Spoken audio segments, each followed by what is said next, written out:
أعوذ بالله من الشيطان الرجيم بسم الله الرحمن الرحيم وصلي وسلم وبارك على سيدنا ومولانا محمد وعلى آله وأصحابه والحمد لله رب العالمين ربنا زدنا علما وعملا وأدبا وفهما السلام عليكم ورحمة الله Alhamdulillah, donc on continue la lecture de l'Uma' al-Adillah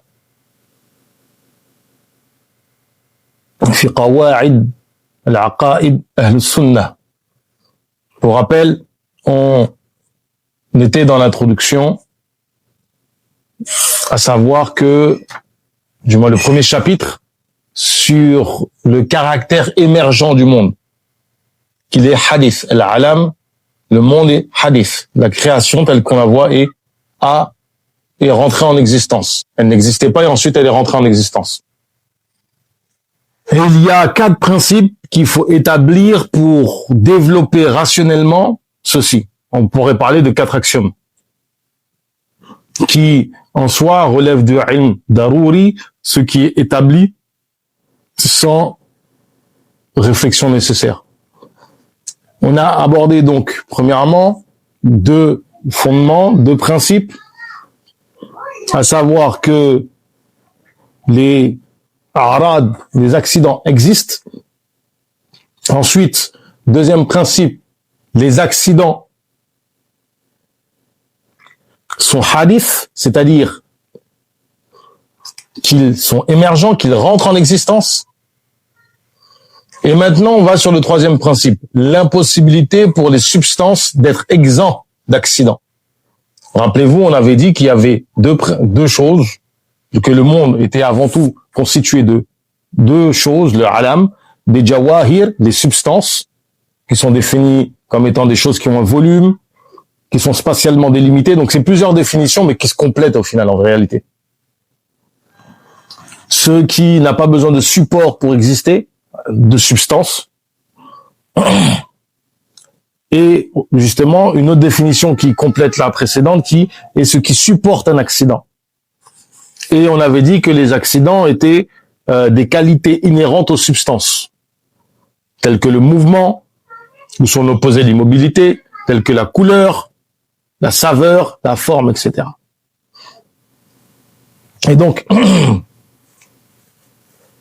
après avoir affirmé effectivement que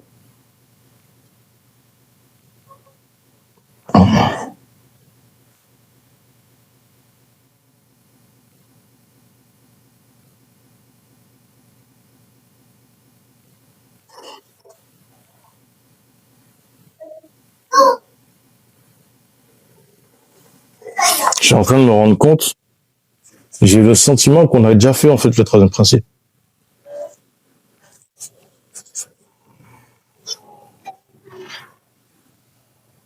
Non, pas du tout, non. Donc, troisième principe, l'impossibilité pour les substances d'être exemptes d'accidents.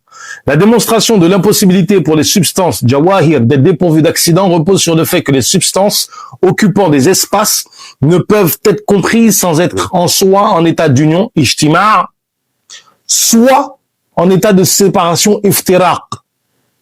Il est nécessairement établi qu'elles ne peuvent être exemptes de ces 2 états. Ce qui démontre l'impossibilité de leur absence d'accident tels que l'union et la séparation. En fait, il faut comprendre que à partir du moment, là on parle sur l'ijtima' et l'iftiraq, c'est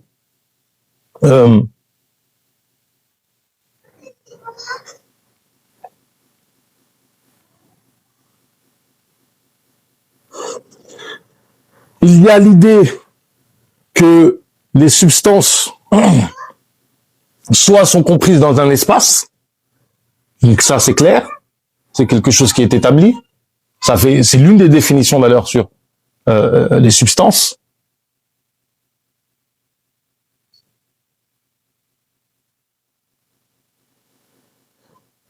L'autre chose, c'est que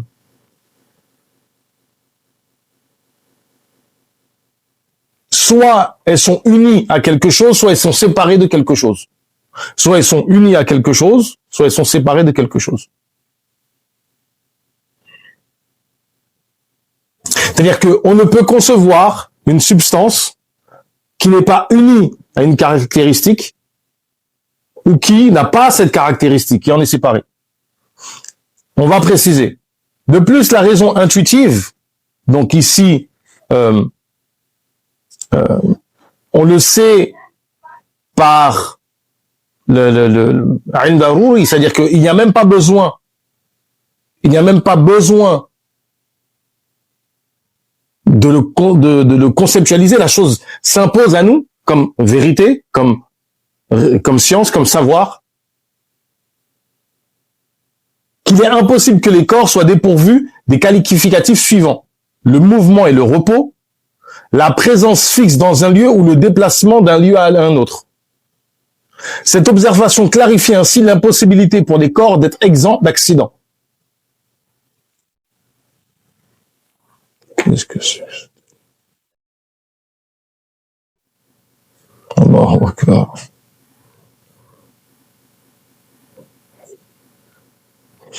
Pour revenir, en fait, ici, la démonstration, c'est la suivante. Soit la substance, elle est dans un état d'union avec un espace, un lieu donné. Parce que l'une des définitions, on revient ici sur le fait que l'une des définitions de la substance, c'est l'irtiyaz, le fait qu'elle soit englobée dans un espace. Donc soit justement, de par cette définition-là, comprenez bien, de par cette définition-là, on en arrive à la conclusion que soit justement elles sont unies, réunies à un endroit, elles sont, il y a une espèce d'union, si vous voulez, un ijtima, soit elles sont séparées. Autre manière de présenter la chose, qui est encore plus évidente, moins conceptuelle, plus simple à acquérir par l'esprit, on ne peut concevoir qu'une substance, donc, selon les différentes définitions, une chose qui est comprise dans l'espace, ou bien une chose qui supporte un accident. On ne peut concevoir qu'elle soit en mouvement, qu'elle soit autre. C'est-à-dire qu'il n'y a pas de troisième possibilité. Soit elle est en mouvement, soit elle est en immobile. Or, les deux, en fait, sont des opposés. Des opposés parfaits. C'est-à-dire que lorsque l'immobilité est présente, le mouvement est absent, et lorsque le mouvement est présent, l'immobilité est absente. Par conséquent, en fait, les deux ne se rassemblent pas, et il n'y a pas de troisième possibilité. C'est le principe du tiers exclu. Il n'y a pas de troisième possibilité. C'est soit l'un, soit l'autre. La présence fixe dans un lieu, en fait, c'est des manières différentes de conceptualiser le même argument. À savoir qu'on ne peut concevoir une substance qui n'est pas d'accident.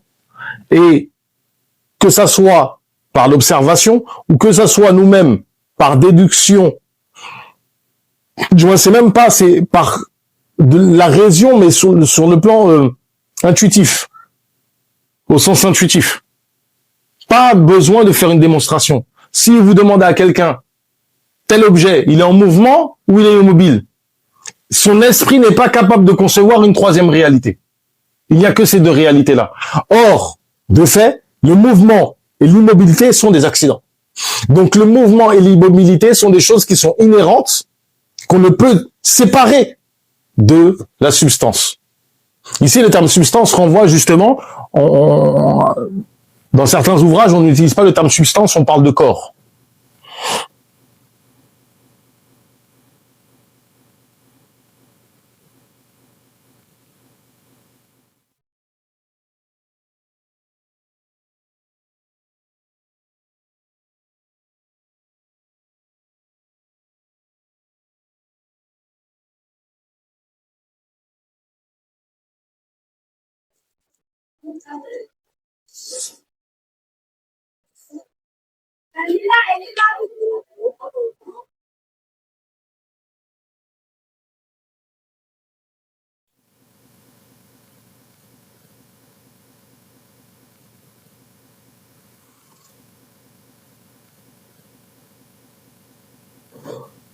Quatrième principe, quatrième osle,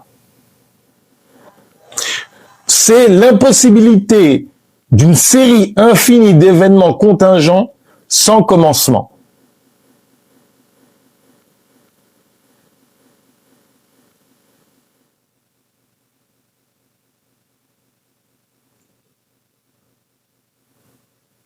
الاستحالة الحوادث لا أولى لها.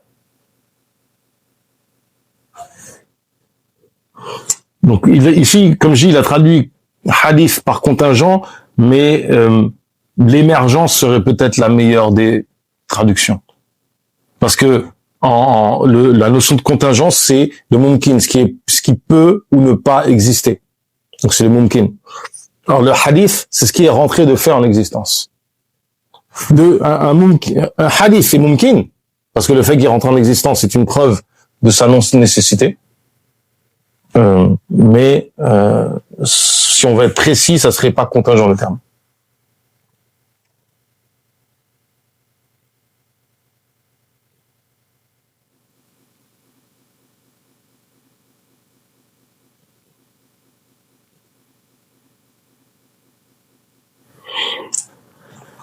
Donc la démonstration de l'impossibilité d'une série infinie d'événements contingents repose sur l'observation suivante.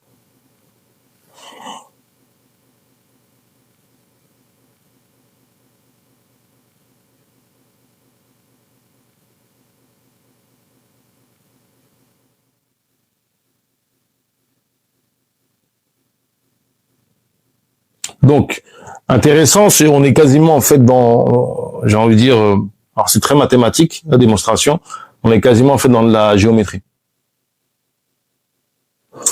Les rotations des sphères célestes se succèdent et chaque rotation survenant après l'achèvement d'une précédente. Si avant la rotation que nous observons actuellement, il existait une série infinie de rotations dont le nombre ne pouvait être compté et dont la fin ne pouvait être atteint, alors cette succession ne pourrait jamais être achevée.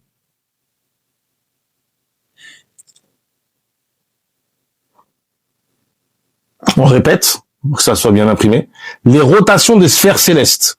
Donc on parle effectivement des étoiles, etc. Alors, vous avez le mot sphère qui vient dans vos têtes. Donc vous avez une sphère. Donc vous pouvez le visualiser comme ça. C'est pour ça que je dis que c'est quasiment géométrique.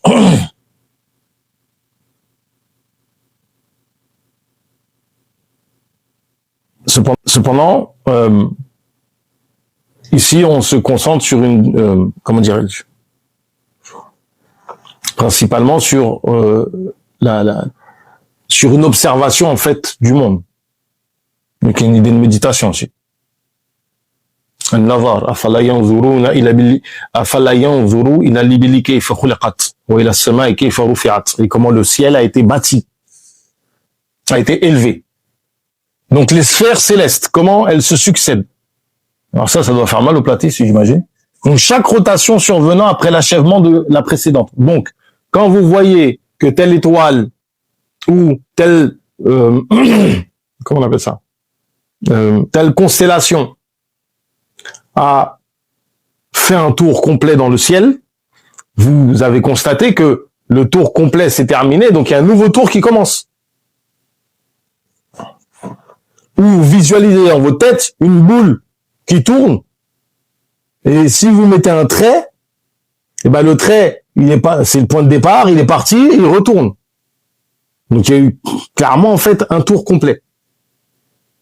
Si avant la rotation que nous observons actuellement, il existait une série infinie de rotations dont le nombre ne pouvait être compté et dont la fin ne pouvait être atteinte, alors cette succession ne pourrait jamais être achevée.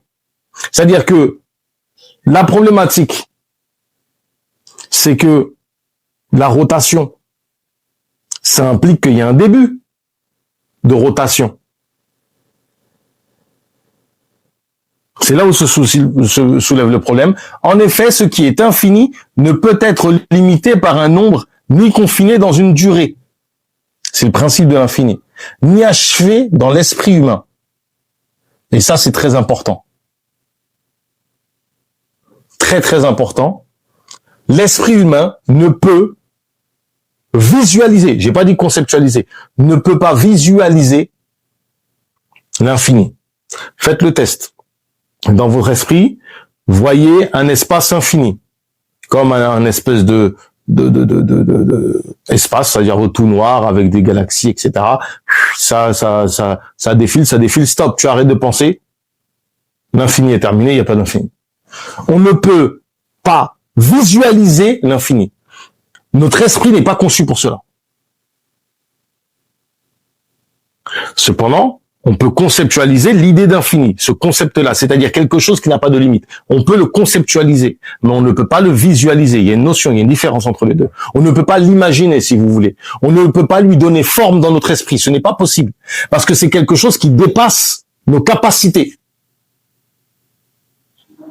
Et donc, en effet, ce qui est infini ne peut être limité par un nombre, ni confiné dans une durée. Donc, nombre, décompte, durée, temps, ni achevé dans l'esprit humain. L'esprit humain ne peut pas visualiser, ne peut pas s'imaginer l'infini. Il est donc intellectuellement inconcevable qu'une telle succession soit achevée ou qu'elle ait une fin.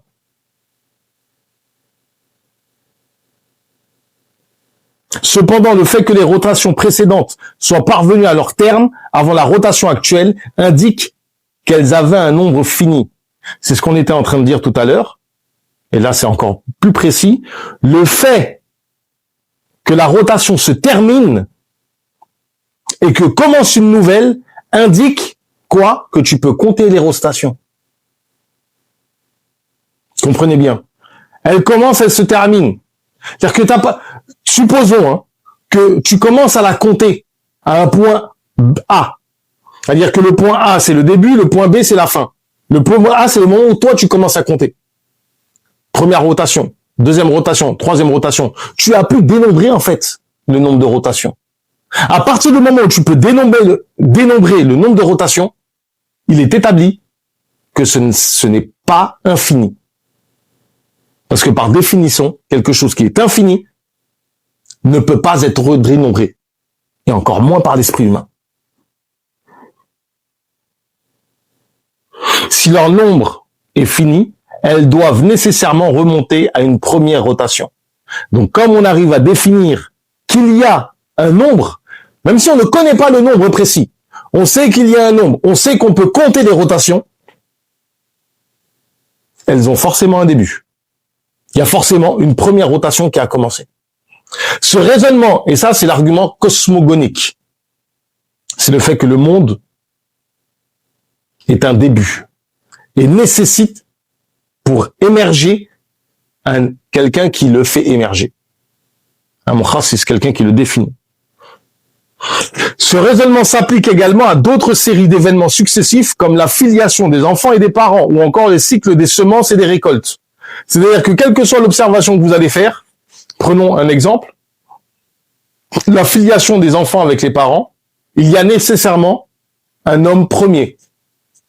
Aujourd'hui, par exemple, il est inconcevable dans l'esprit de qui que ce soit, même les personnes qui adhèrent à des concepts comme l'évolution, etc., au sens le plus radical du terme, ils sont d'accord pour le fait de dire que l'homme a émergé.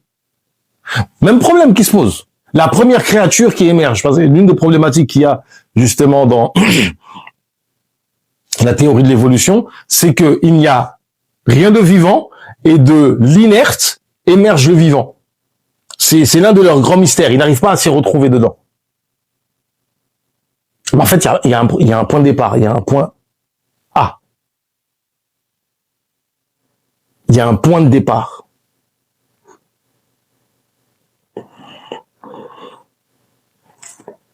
Et en fait, ce qui se passe, c'est que le monde, tel qu'on l'observe, n'est composé que de jawhar, de substance et de d'accident. Or, comment peut-on concevoir que le monde soit composé de choses qui sont émergentes et que lui ne soit pas émergent? C'est pas possible.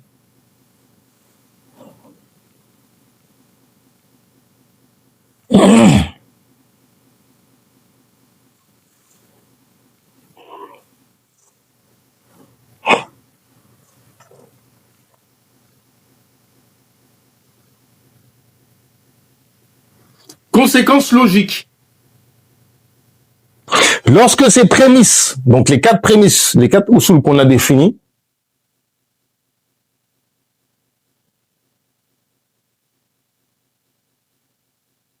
sont établies, il s'ensuit que les jawahir, les substances, ne peuvent être exempts d'accidents, lesquels doivent nécessairement remonter à une cause première. Par conséquent, ce qui ne peut être exempt des événements contingents, ce qui ne peut être exempt des événements contingents ne les précède pas. C'est-à-dire qu'une chose qui est composée, qui a des accidents qui lui sont inhérents, ne peut pas la précéder. Elle rentre en existence avec ces accidents. Et ce qui précède et ce qui ne précède pas les événements alors ici c'est contingent le terme qu'il utilise, mais en fait c'est hadith, donc émergent. Ce qui ne peut être exempt des événements émergents ne les précède pas. Et ce qui ne précède pas les événements émergents est lui-même émergent. Donc, première chose, la substance ou n'importe quel corps est composé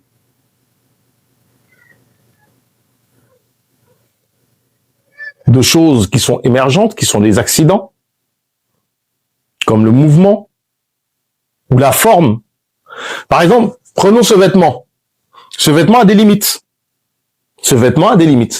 Le fait qu'il ait des limites, ça nous permet d'établir qu'il a un début. Parce qu'une chose qui est limitée, une chose limitée a nécessairement un début. Ce vêtement a des limites. Il a une forme. Une forme, c'est des limites. C'est ça qu'il faut comprendre. Une forme. La forme qu'il a, c'est un accident. La couleur qu'il a. Alors la couleur, vous me direz, oui, depuis le début, il a cette couleur-là, mais il aurait pu avoir une autre couleur. Potentiellement, on peut concevoir que mon vêtement est une toute autre couleur. Comme le fait on peut concevoir un opposé à cette couleur-là. Là, il est de couleur madras, mais il pourrait être noir. Le fait de concevoir l'opposé en fait une possibilité rationnelle. Donc, si c'est possible rationnellement, c'est nécessairement hadith. C'est émergent. Ici, en l'occurrence, pourquoi c'est émergent? Parce que c'est là. Vous savez que ce vêtement-là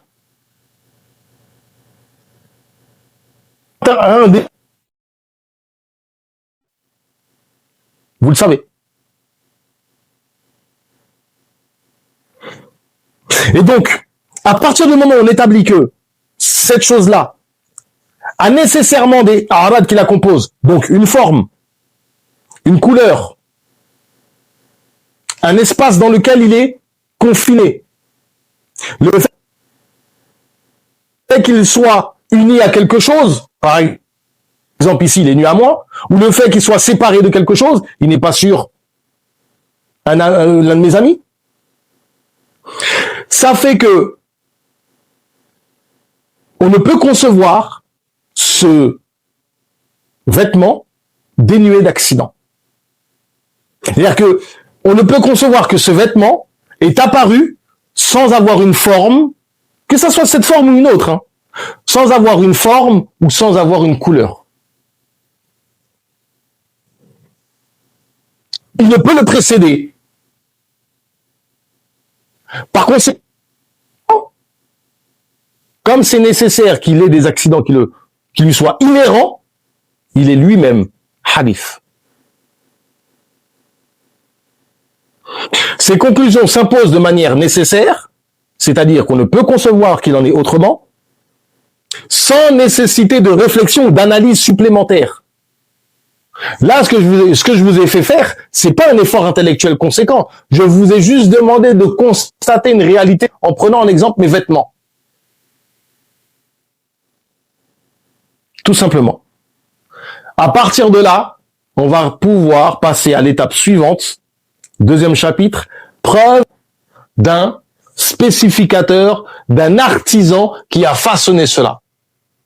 ربنا زدنا علما وعملا وأدبا وفهما وهب لنا يكرم في تلاوة خيرا كثيرا منك والحلاوة وصلي وسلم وبارك على سيدنا ومولانا محمد وعلى آله وأصحابه والحمد لله رب العالمين.